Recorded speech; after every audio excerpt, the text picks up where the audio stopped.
여호수아 시대의 가나안 정복 시대의 그 패턴들을 보게 되면은 하나님께 막막한 상황 속에서 하나님 앞에 그들이 또 부르짖거나 하나님 앞에 서 있을 때 하나님은 반드시 말씀을 주십니다. 그럴 때 그 말씀이 우리의 이성적인 생각으로나 내 환경적인 여건으로는 참 받아들이기 쉽지 않은 말씀들입니다. 그런데 이스라엘이 그 말씀을 들었을 때 보이는 반응은 믿음으로 그것을 순종합니다. 그런데 사사시대로 가면은요, 오늘 3장 1절에 보면은 사사시대의 한 단면을 우리들에게 말하고 있는데, 여호와의 말씀이 희귀하였고 이상이 흔히 보이지 않았다라고 이렇게 말합니다. 여호수아와 정복시대, 가나안 정복시대에는 하나님의 말씀을 듣는 사람들이 하나님의 백성들 보편적이었어요.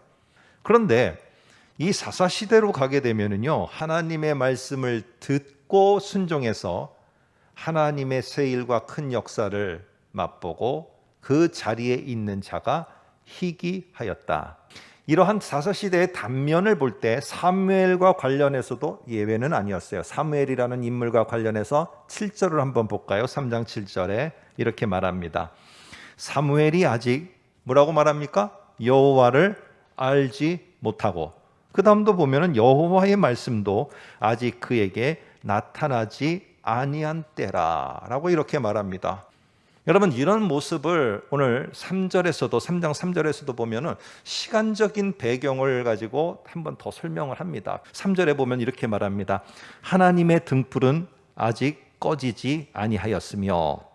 오늘 그런데 그 첫 번째 단추가 누구냐? 사무엘이다. 근데 사무엘이 뭐가 위대했을까? 어떤 탁월함이 있었을까? 오늘 성경은 그 말을 하려고 하지 않습니다. 오늘 한번 그 사실을 10절을 통해서 같이 보겠습니다. 3장 10절을 보시면은 이렇게 말합니다. 사무엘이 말씀하옵소서 주의 종이 듣겠나이다. 이렇게 말합니다.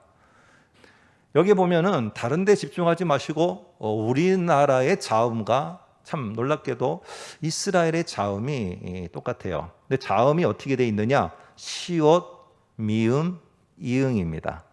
근데 사무엘이라는 사람을 왜 등장시켰을까? 사무엘에도 보시면은 시옷, 미음, 이응이에요. 근데 사무엘이라는 이름의 뜻이 무엇이냐? 하나님께서 들으셨다라는 말이에요. 그러니까 사무엘이 가지고 있는 특징, 그의 특별함은 뭐였느냐? 다른 게 아니었어요. 하나님의 말씀을 들었다는 거예요. 그리고 그 말씀을 들은 거를 순종했다는, 요게 사무엘의 특별함입니다. 오늘 이런 패턴을, 오늘 사사기는요, 전반부가 여호수아 시대의 전반부입니다. 그렇기 때문에 사사기 1장을 통해서 보면은 어떻게 이게 똑같은 패턴으로 나타나는지를 알 수 있어요. 화면을 통해서 한번 볼까요? 1장 1절에 보니까 이렇게 말합니다. 여호수아가 죽은 후에 이스라엘 자손이 여호와께 여쭈어 이르되 우리 가운데 누가 먼저 올라가서 가나안 족속과 싸우리까? 자, 이렇게 하나님께 물으면은 어떠냐? 사사기 1장 2절에 보면은 이렇게 말합니다. 여호와께서 이르시되 유다가 올라갈지니라 하고, 유다 지파가 먼저 올라가라고 여호와께서 말씀을 주세요. 그랬더니 어떤 결과가 나타났느냐? 1장 4절에 그들의 손에 여호와께서 넘겨 주시니라. 그래서 이런 패턴이 나옵니다. 하나님께 물어야 돼요.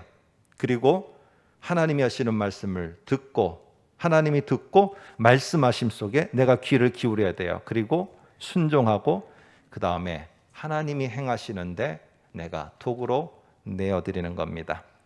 그래서요, 3장 10절과 11절을 보게 되면은 단어 하나만을 가지고 쫙 요약해서 잘 묘사를 했어요. 한번 10절을 볼까요? 말씀하옵소서 할 때 이스라엘 말로다가 이게 뭐냐 하면은 말씀하다가 다바르라는 이스라엘 말이에요.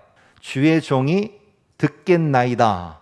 11절로 넘어가면은요, 이 똑같은 말이 다른 의미로다가 번역이 됩니다. 여호와께서 사무엘에게 이르시되 보라 내가 이스라엘 중에 한 일을 행하리라 할 때 일을 행하다. 이것도 뭐냐? 따바릅니다. 그러니까 하나님의 말씀, 이거는 뭘 이끌어내느냐? 하나님의 일하심을 이끌어내요. 그런데 보면은 이 흘러가는 이야기 속에 12, 13절을 보면은 하나님이 순종한 이 사무엘을 통해서 첫 번째 일하심이 뭐냐? 엘리의 가문을 심판하는 거고, 오늘 사무엘이 순종하겠다는 게 그거를 가서 말하라는 거예요. 오늘 3장 2절에 보면은 엘리의 눈이 점점 어두워 가서라는 표현이 있어요. 그러니까 내 귀가 어두워져요. 엘리의 귀가. 그러니까 하나님의 말씀이 안 들려요. 그러니까 하나님이 일하심도 보지 못하는 안타까운 그 시대의 현실을 갖다가 대변하고 있어요. 그래서 하나님, 이렇게 엘리의 집안을 심판하는 하나님을 3장 18절을 보면은 이렇게 표현합니다. 이는 여호와 신이 선하신 대로 하실 것이니라. 이렇게 표현을 하고 있습니다. 오늘 여기 속에서 오늘 우리가 기억해야 될 것은 사무엘이라는 인물을 통해서 하나님은 새 시대를 열어가고 그 새 시대 속에서 하나님의 새 일을 해나가세요. 그래서 이러한 새 길을 열어가는 것을 하나의 이미지로다 3장 15절에 보는데 이렇게 표현합니다. 한번 보세요. 사무엘이 아침까지 누웠다가 여호와의 집에 문을 열었으나, 문을 열었다라고 해요. 이스라엘 속에 새로운 시대가 열리게 될 것이다 라는 것을 오늘 사무엘이 문을 활짝 열면서 새로운 것을 받아들이는 시작을 하게 되어집니다.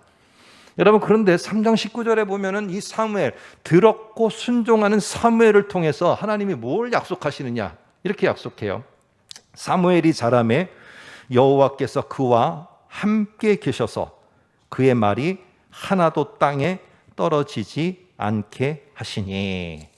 오늘 사무엘이 말씀을 듣고 순종하는 그 삶, 요 하나만을 보시고 하나님의 일하심으로 반드시 나타나도록 그렇게 되게 할 것이다. 하나님이 약속을 주십니다. 3장 20절 보시면 이렇게 말합니다.